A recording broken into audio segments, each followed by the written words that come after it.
नमस्कार दोस्तों, आप सबका स्वागत है आपके अपने YouTube channel learning with HD point पर। तो दोस्तों आज हम बात करने वाले हैं कूलाम नियम का सदिश स्वरूप, जो कि परीक्षा की दृष्टि से बहुत ही इंपॉर्टेंट है। तो हेडिंग डाल लीजिए कूलाम नियम का सदिश स्वरूप। कूलाम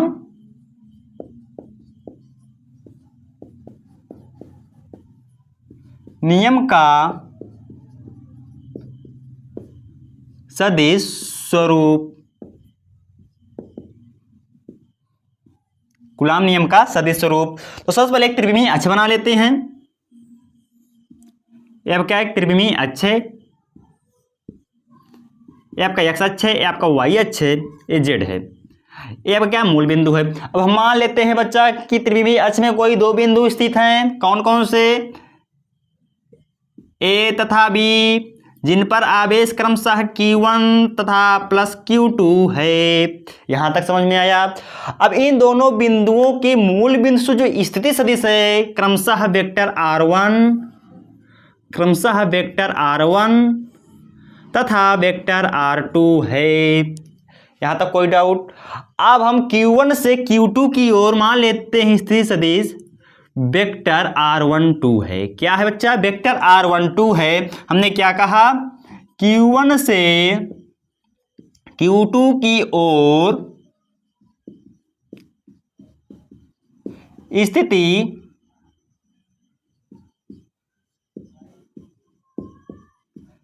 सदिश वेक्टर R12 है। क्या है? वेक्टर R12 है। अब यहां से बच्चा क्या देख रहे हो? एक त्रिभुज का निर्माण हो रहा है। त्रिभुज कैसा है? OAB। कैसा त्रिभुज बन रहा है? त्रिभुज OAB। हम क्लास 11 में पढ़े हैं त्रिभुज के सदिश योग नियम। तो त्रिभुज के सदिश योग नियम हम क्या जानते हैं? किन्हीं दो क्रमागत वेक्टर के परिमाणों का योग विपरीत दिशा में लिए गए वेक्टर के परिमाण के बराबर होता है। हमने क्या कहा? किन्हीं दो क्रमागत वेक्टर, मान लीजिए आपका एक वेक्टर है जिसका परिमाण A है, वेक्टर A है। इसी प्रकार से एक दूसरा वेक्टर है, इसका परिमाण मान लेते हैं वेक्टर B है। तो विपरीत दिशा में लिए गए वेक्टर, यहां से आपका क्या है? वेक्टर ले लिए, मान लीजिए आपका वेक्टर R है। तो कैसा वेक्टर R है? विपरीत दिशा में लिया गया है, क्योंकि यहां से देख रहे हो इसके अग्रभाग से पुंज भाग से स्टार्ट हुआ है। इस वेक्टर को इस यहां से अग्र से स्टार्ट होगा, इसको इस प्रकार से होना था, किंतु ऐसे ना होकर कैसा है बच्चा? विपरीत में लिया गया है। अच्छा, जब विपरीत में लिया गया है तो त्रिभुज के सदिश योग नियम हम क्या जानते हैं कि किन्हीं दो क्रमागत वेक्टर के परिमाण, ये दोनों कैसे हैं? क्रमागत लिए गए हैं। वेक्टर A प्लस का वेक्टर B जो परिमाण का योग होता है विपरीत दिशा में लिए गए वेक्टर के बराबर होता है। विपरीत दिशा में लिए गए वेक्टर के क्या होता है? बराबर होता है। क्लास 11 में हमने इससे पढ़ा है। क्या होता है? किन्हीं दो क्रमागत वेक्टर के परिमाणों का योग विपरीत दिशा में लिए गए वेक्टर के परिमाण के बराबर होता है। यहां तक अच्छा समझ गए आप? अगर यहां तक आपको समझ में आया है तो इस त्रिभुज में आप क्या देख रहे हैं कि दो क्रमागत वेक्टर कौन है? आप देख रहे हो OA। क्या है आपका? वेक्टर OA प्लस का वेक्टर AB। अच्छा बच्चा, अब क्या देख रहे हो? जो OB वेक्टर है कैसा है? विपरीत दिशा में लिया गया है, किंतु यहां से आप क्या देख रहे हैं? इसको इस साइड होना था अग्रभाग, लेकिन इस साइड ना होकर इस साइड अग्रभाग है। तो कैसा है आपका? विपरीत दिशा में लिया गया है, तो इसके क्या हो जाएगा? बराबर हो जाएगा। यहां तक समझ में आया? कोई डाउट? अब इसके बाद आपको निकालना क्या है? Vector AB। क्या निकालना है? वेक्टर AB निकालना है। तो वेक्टर AB को एक तरफ रखो, बाकी सबको भगा दो एक तरफ। अब इस साइड आप देख ही रहे हो वेक्टर OB है। अब AB OA जो है इस साइड से जब उस साइड जाएगा तब कैसे में हो जाएगा? प्लस में उस साइड जाएगा तो माइनस में हो जाएगा। कैसा हो जाएगा? माइनस में हो जाएगा। अच्छा, AB को हमने क्या मान रखा है? वेक्टर R12 बराबर OB क्या है आपका? OB है वेक्टर R2 माइनस OA क्या है आपका? Vector R1। इसी को बच्चा मान लेते हैं समीकरण 1। क्या हमने मान लिया? समीकरण 1। यहां तक कोई डाउट? अब इस AB वेक्टर के अनुदिश एकांक स्थिति सदिश मान लेते हैं। इस सदिश के अनुदिश एकांक सदिश, एकांक स्थिति सदिश क्या हो जाएगा vector R1 cap, R12 cap, क्या हो जाएगा बच्चा R12 कैप वेक्टर हो, R12 कैप हो जाएगा। अच्छा बच्चा क्लास 11 हम क्या पढ़े थे, वेक्टर R12 कैप बराबर क्या होता है, वेक्टर R12 बटे का R12, जहां पर R12 वेक्टर R12 का परिमाण है। क्या है बच्चा, परिमाण है। यहां तक समझ में आया। अब इसके बाद यहां पर क्या देख रहे हो, दोनों आवेश कैसे हैं, सजातीय प्रकार के हैं, एक ही जात की हैं। अब ये दोनों पर एक बल लगेगा, जब बल लगेगा तो किस दिशा में लगेगा, प्रतिकर्षण का बल लगेगा। कैसा लगेगा, प्रतिकर्षण का बल लगेगा, क्योंकि एक ही जात की है, इनको एक जात से नफरत होती है। इसको बुला रहा है Q1, बुला रहा है बल लगाकर आ जा, लेकिन Q2 क्या कर रहा है, भाग रहा है कि वो अपने जात के पास नहीं जाता है। F12 तो Q1 के द्वारा Q2 पर लगाया गया बल कैसा है, आपको मान लेते हैं बच्चा F12 है। क्या F12 है, तब F12 हमने क्या कहा, Q1 द्वारा Q2 पर लगाया गया बल, लगाया गया बल क्या है आपका है F12 वेक्टर, F12 यहाँ पे वेक्टर लगा लीजिए बच्चा। अब यहां से वेक्टर F12 बराबर क्या हो जाएगा, कूलाम के नियम से 1/4πε0, याद कीजिए कूलाम का नियम, इंटू Q1 Q2 बाई आपका R स्क्वायर। तो ए बी के अनुदिश लिया गया है, तो सबसे पहले लिख लेते हैं ए बी का स्क्वायर, ए बी के अनुदिश, कैसा बच्चा, ए बी के अनुदिश। यहां तक समझ में आया। अच्छा इसके बाद हम यहाँ पे और लिख सकते हैं क्या, ये vector F12 equal to 1/4πε0 into Q1 Q2 by आपका ए बी है क्या, ए बी वेक्टर R12 है। क्या है, वेक्टर R12 है, R12 का स्क्वायर हो जाएगा। अब यहां से इंटू आपका क्या हो जाएगा R12 कैप, क्योंकि इसका क्या है, स्थिर सदिश, एकांक स्थिर सदिश है। अब यहां से आप लिख लीजिए बच्चा, क्या लिख लीजिए, यहां से आपका क्या हो जाएगा F12 vector, vector F12 equal to आपका क्या हो जाएगा 1/4πε0 इंटू Q1 Q2 बाई आपका R12 का स्क्वायर इंटू R12 कैप हमने क्या निकाला था बच्चा, R12 कैप निकाला था वेक्टर R12 बटे का R12। यहाँ तक कोई डाउट, यहाँ तक कोई समस्या नहीं है ना। अब यहाँ से आप क्या देख रहे हो, ये दोनों बेस कैसे हैं, सेम हैं। तो गुणा में घातें कब जुड़ती हैं, जब उनके बेस सेम होते हैं। आपने क्लास 8 में पढ़ा होगा सूत्र, ए की पावर m इंटू ए की पावर n इक्वल टू क्या होता है, ए की पावर m प्लस का n, क्या होता है, m प्लस का n होता है। कितने बच्चे मार खाए हैं इस सूत्र को याद करने के लिए, जरा याद कीजिए। तो अब इक्वल टू यहाँ F12 वेक्टर आपका हो जाएगा 1/4πε0 इंटू Q1 Q2 बाई आपका R12, यहाँ पर स्क्वायर है, यहाँ पर क्या हो जाएगा, जुड़ जाएगा। इससे भी घात कितनी है, एक है, तो क्या होती, बेस सेम होते तो घातें जुड़ जाएंगे, 2 1 1 3 हो जाएगा।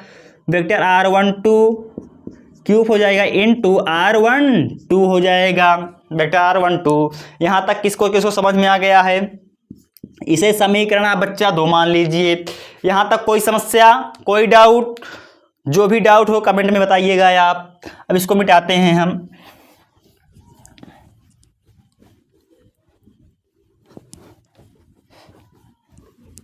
ये आपका मिट गया।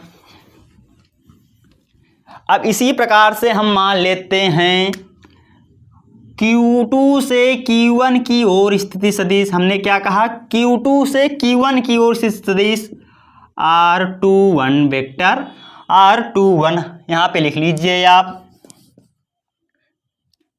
Q2 से Q1 की ओर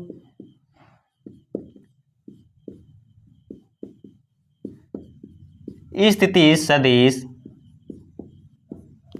हमने क्या मान रखा है बच्चा, वेक्टर R21 मान रखा है। हमने क्यों मान रखा है, R21 मान रखा है। अच्छा, यहाँ से आप क्या देख रहे हो, त्रिभुज के सदिश योग नियम यहाँ पर भी लगाएंगे। तो जब यहाँ पर त्रिभुज का सदिश योग नियम लगाएंगे तो यहाँ पर क्या देख रहे हो, जो O B vector, A B A vector और ओ ए वेक्टर जो क्या है आपका विपरीत दिशा में लिया गया है, ये दोनों वेक्टर कैसे होंगे, क्रमागत होंगे, क्योंकि आप क्या देख रहे हो, ये दोनों साथ में लिए गए हैं। यहाँ से आप क्या देख रहे हो, विपरीत दिशा में है कौन सा, ओ ए वेक्टर। तो त्रिभुज, फिर से लिख लीजिए आप, त्रिभुज ओ ए बी में त्रिभुज के सदिश योग नियम से, फिर से बच्चा याद कीजिए, त्रिभुज का सदिश योग नियम क्या था कि किन्हीं दो क्रमागत वेक्टर के परिमाणों का योग विपरीत दिशा में लिए गए वेक्टर के परिमाण के बराबर होता है। यहां तक समझ में आया। अब यहां से आप क्या देख रहे हो, O B vector, O B, फिर उसके बाद प्लस का बी ए या ए बी वेक्टर, आप कुछ भी लिख सकते हो। अच्छा ये बच्चा क्या, ओ ए वेक्टर, ओ ए कैसा है आपका विपरीत दिशा में है, इसके क्या हो जाएगा, बराबर हो जाएगा ओ ए वेक्टर। यहां तक कोई डाउट। आप क्या करना है, हमें निकालना क्या है, ए बी या बी ए एक ही है, तो B A vector equal two O A vector इस साइड है ही। अब इस वाले को जब उस साइड भगाएंगे तो प्लस में उस साइड जाएगा तो माइनस में हो जाएगा। कोई डाउट यहां तक। अब यहां से बी ए है क्या आपका वेक्टर R21 है, इक्वल टू ओ ए क्या आपका है R1 वेक्टर है, माइनस का ओ बी कैसा है R2 वेक्टर है। इसे मान लेते हैं समीकरण आपका 3। क्या हमने मान लिया, समीकरण 3 मान लिया बच्चा। अब इस सदिश के बी ए के अनुदिश एकांक सदिश क्या होगा, बी ए इस सदिश के अनुदिश एकांक सदिश क्या हो जाएगा, R21 कैप। हमने इसके पहले पढ़ा था R21 कैप बराबर क्या हो जाएगा, यहाँ पे वेक्टर R21 माइनस का बटे का वेक्टर R21 बटे का R21 हो जाएगा। क्या हो जाएगा, R21 हो जाएगा, R21 हो जाएगा। यहां तक आपको समझ में आ गया। अब Q2 द्वारा Q1 पर भी बल लगेगा, Q2 द्वारा Q1 पर भी बल लगेगा। अब इनको बुलाएगा ये वाला, किंतु ये भागेगा क्योंकि एक ही जात की हैं। इस पर मान लेते हैं लगने वाला बल क्या है, F21 वेक्टर है। कैसा वेक्टर, F21 वेक्टर। यहां तक समझ में आया। अब Q2 द्वारा Q1 पर लगने वाला बल,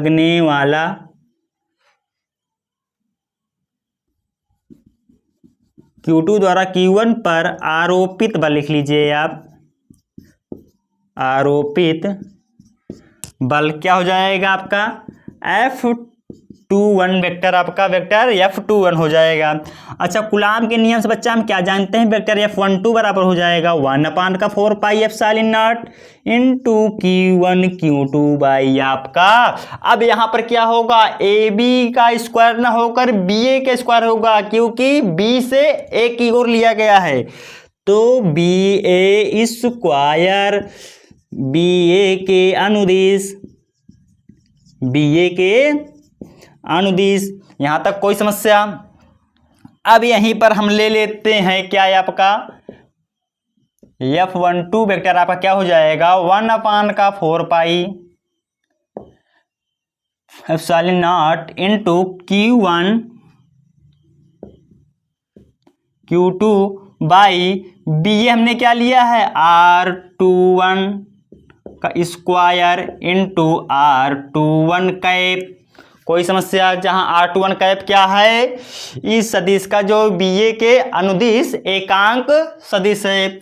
अब इसके बाद F21 equal to 1/4 pi epsilon not into Q1 Q2 by आपका R21 स्क्वायर। अब यहाँ पर R21 का बराबर क्या जानते हैं बच्चा, वेक्टर R21 बटे का R21 होता है। क्या होता है, वेक्टर R21 बटे का R21 होता है। अच्छा, इसी सूत्र पर यहाँ पर भी देख रहे हो दोनों के बेस सेम, तो गुणा में घातें जुड़ जाएंगी। किस सूत्र से? a की पावर m इंटू a की पावर n बराबर a की पावर m प्लस का n। ठीक, तो यहाँ से इसकी घात 1 है, तो यहाँ से जुड़कर आपका क्या हो जाएगा? F21 equal to 1/4 pi epsilon naught Q1 Q2 by आपका यहाँ से क्या हो जाएगा? R21 क्यूब हो जाएगा। क्या हो जाएगा? R21 क्यूब हो जाएगा। अब यहाँ से इंटू R21 हो जाएगा। क्या हो जाएगा? R21 कैप हो जाएगा। इस समीकरण को हम मान लेते हैं 4। क्या मान लिया? 4 मान लिया। अच्छा, इसको और अच्छी तरह से बढ़ाना चाहें तो हम और बढ़ा सकते हैं। F21 vector equal to 1/4 pi epsilon naught into Q1 Q2 बटे का। अब यहाँ से R21 बराबर हमने क्या निकाला था? R21 बराबर हमने क्या निकाला था? वेक्टर R21 बराबर हमने निकाला था वेक्टर R1 माइनस का वेक्टर R2 निकाला था ना। याद कीजिए, इसको मिटा दिए, इसके पहले वाले भी लिखे थे पेज पर। इसी प्रकार से यहाँ पर भी अगर इस वाले में देखा जाए तो इस वाले में भी वेक्टर F12 बराबर आपका हो जाएगा 1/4 पाई। अच्छा, यहाँ पर पूरा लिख लीजिए, इसका क्यूब हो जाएगा इनटू आपका कितना दिया गया है? R1 vector minus R2 vector. ठीक, इस प्रकार से भी लिख सकते हैं। इसी प्रकार से यहाँ पर भी आप लिख सकते हैं 1/4 pi epsilon naught into Q1 Q2 बटे का R12 बराबर हमने क्या निकाला था? R2 वेक्टर माइनस का R1 वेक्टर का क्यूब हो जाएगा यहाँ पर इंटू R2 वेक्टर माइनस का R1 वेक्टर। अब यहाँ से दोनों से समीकरण 1 व समीकरण 2 और 4 से आप क्या देख रहे हैं कि दोनों परिमाण क्या है? समान है, किंतु दिशा इनकी विपरीत है। दोनों बल कैसे हैं आपके? समान है, क्योंकि देख रहे हो यहाँ पे R21 है, यहाँ पर क्या है? R12 है। कहने का मतलब दोनों क्या लगने वाला जो बल है दोनों के द्वारा वो समान है, किंतु दिशा विपरीत है। तो समीकरण 2 और 4 से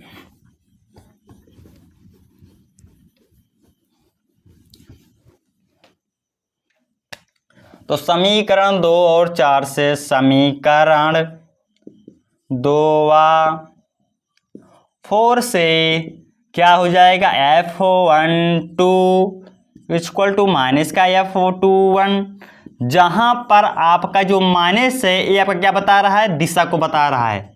क्या बता रहा है? दिशा को बता रहा है कि दोनों बल परिमाण में तो समान है, किंतु दिशा में विपरीत हैं। कैसा है? दिशा में विपरीत हैं। अच्छा, ये कूलाम का नियम जो है या न्यूटन का तृतीय नियम का भी पालन कर रहा है। न्यूटन का तृतीय नियम का पालन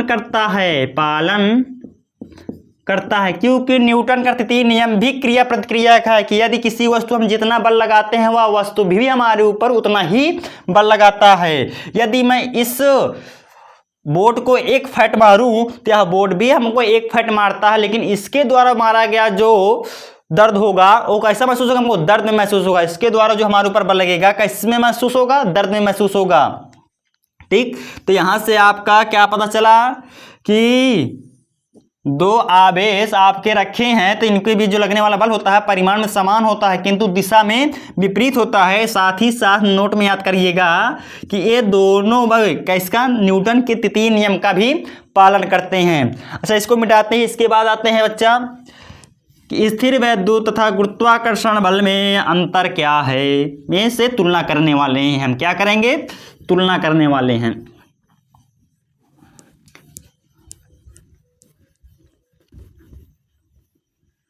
तो बच्चा समझ में आ गया है आपको। इसके बाद हम क्या करने वाले हैं? वैद्युत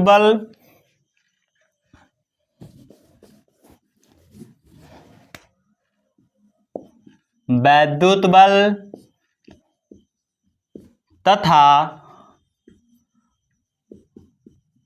गुरुत्वाकर्षण बल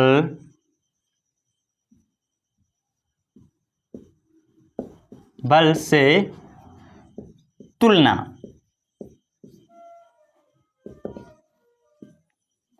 क्या करने वाले हैं? तुलना करने वाले हैं। अच्छा, कूलाम के अनुसार, कूलाम के नियमानुसार हम क्या जानते हैं बच्चा कि F इक्वल टू होता है हमारा, क्या होता है 1/4 pi epsilon naught into Q1 Q2 by आपका R स्क्वायर होता है। किसके अनुसार? कूलाम के नियमानुसार। अच्छा, इसी प्रकार से न्यूटन के भी नियमानुसार, न्यूटन के नियमानुसार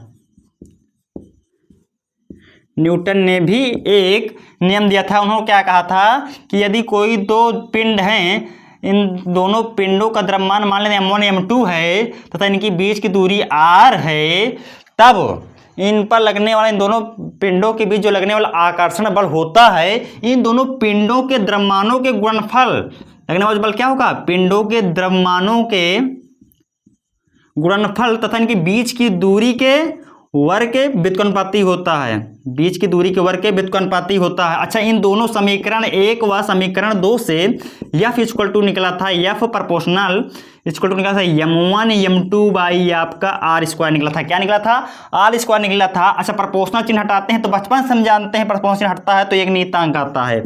यहाँ पर भी नियतांक आया था, एक G नियतांक आया था, m1 m2 भाई आपका R स्क्वायर, जहां G आपका क्या था? सार्वत्रिक गुरुत्वाकर्षण नियतांक था, सार्वत्रिक गुरुत्वाकर्षण नियतांक था, गुरुत्वाकर्षण नियतांक है, नियतांक है, जिसका मान कितना होता है? 6.67 इंटू 10⁻⁻11 न्यूटन मीटर स्क्वायर प्रति केजी स्क्वायर होता है। यह न्यूटन साहब ने बताया था। क्या बताया था? न्यूटन साहब ने बताया था। अच्छा, इसी प्रकार से यहां से हम लिख सकते हैं न्यूटन के अनुसार F इक्वल टू होता है G m1 m2 बाई आपका R स्क्वायर। अब दोनों की समानता लिख दे। दोनों में समान क्या है? समानता, समानताएं, ठीक, दोनों में समानताएं क्या हैं? तो दोनों देख रहे हो बच्चा कि दोनों बल कैसे हैं? बीच की दूरी के वर्ग के व्युत्क्रमानुपाती हैं। दोनों बल बीच के दूरी के वर्ग, बीच के दूरी के वर्ग के व्युत्क्रमानुपाती हैं। बीच की दूरी के वर्ग के व्युत्क्रमानुपाती होते हैं। क्या होते हैं? व्युत्क्रमानुपाती होते हैं। यहां तक लिख लीजिए आप।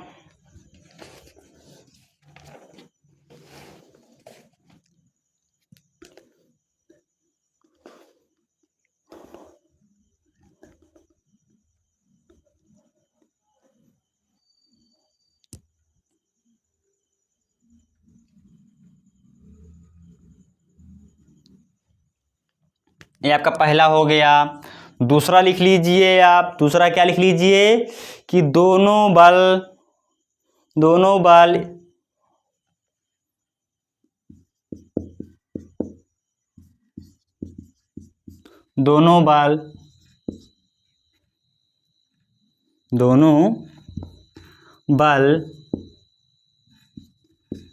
संरक्षी अथवा केंद्रीय होते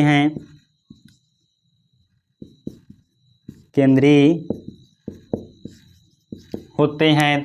दोनों लिखिए। क्या लिख लीजिए आप कि दोनों बल कैसे होते हैं? संरक्षी एवं केंद्रीय होते हैं। कैसे होते हैं? संरक्षी एवं केंद्रीय होते हैं। ये दोनों क्या है? आपकी समानताएं हैं। अच्छा, इनके बाद असमानताएं लिख लीजिए। असमानताएं क्या होती हैं? असमानताएं बच्चा होती हैं, यहां से आप क्या देख रहे हो कि जो कूलाम का नियम होता है, कूलाम के नियमानुसार किन्हीं दो बिंदु आवेशों के बीच जो लगने वाला बल होता है वो आकर्षण अथवा परिकर्षण दोनों बल लगता है, किंतु न्यूटन के अनुसार केवल कैसा लगता है? आकर्षण बल लगता है। किंतु गुरुत्वाकर्षण बल कैसा होता है? आकर्षण होता है। यहां से असमानताएं लिख लीजिए। असमानताएं क्या होंगी? पहला लिख लीजिए आप। पहला लिख लीजिए क्या कि वैद्युत बल आकर्षण अथवा प्रतिकर्षण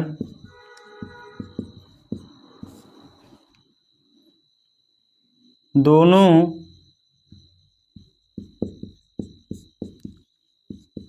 करता है,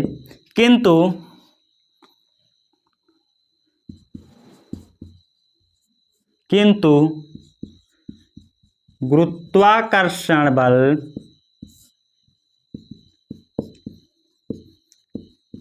केवल आकर्षण करता है। क्या करता है?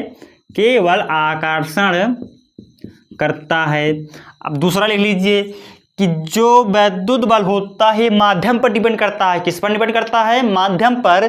किंतु जो गुरुत्वाकर्षण बल होता है या माध्यम पर डिपेंड नहीं करता है। हाँ, माध्यम पर डिपेंड नहीं करता है। तो यहां से लिखिए वैद्युत बल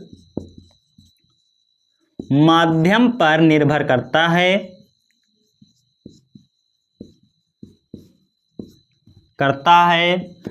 किंतु गुरुत्वाकर्षण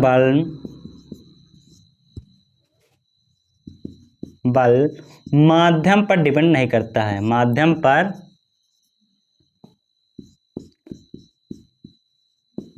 निर्भर नहीं करता है,